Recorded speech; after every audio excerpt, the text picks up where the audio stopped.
Johnny Cash has sold over 90 million records in all types of music from rock and roll to country to blues among others. His music was based on real life, its problems and trials, but also its humor and redemption. Johnny grew up with an abusive father in extreme poverty during the Depression and started working at age 5 picking cotton. At age 12, he lost his brother in a sawmill accident. He worked in an appliance store and eventually got a producer to take a chance on his music. His rise to fame came quickly after that, but along with it came addictions to alcohol and drugs.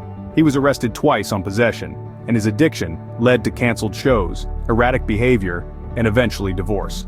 A long talk with the local sheriff about his wasted potential started his recovery. Cash said in retrospect, "I was taking the pills and then the pills were taking me." June Carter had agreed to marry Cash only if he cleaned up, which he did with her help. With the birth of his son, he became a Christian. He gives credit to God for his life, success, family, and redemption. "I'm thrilled to death with life," Cash told Larry King. "Life is the way God has given it to me was just a platter. A golden platter of life laid out there for me. It's been beautiful. A few years ago I was hooked on drugs. I dreaded to wake up in the morning.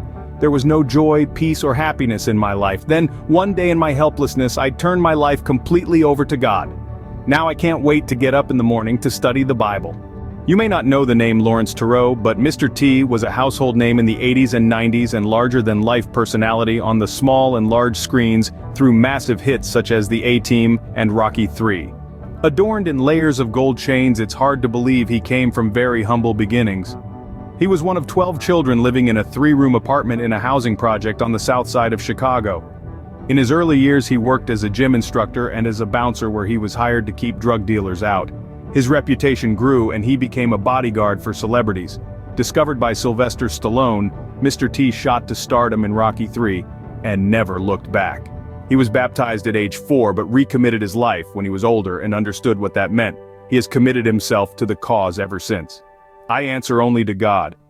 Every day I pray, just because you believe in God, serve God, feed the hungry, clothe the naked.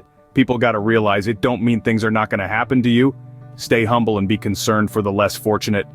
I don't call up the press and say, "Look at me." If nobody else knows, God knows. I do it for His glory. He stopped wearing his gold jewelry after Hurricane Katrina. He said, "As a Christian, I felt that it would be a sin before God for me to continue wearing my gold. Insensitive and disrespectful to the people who lost everything."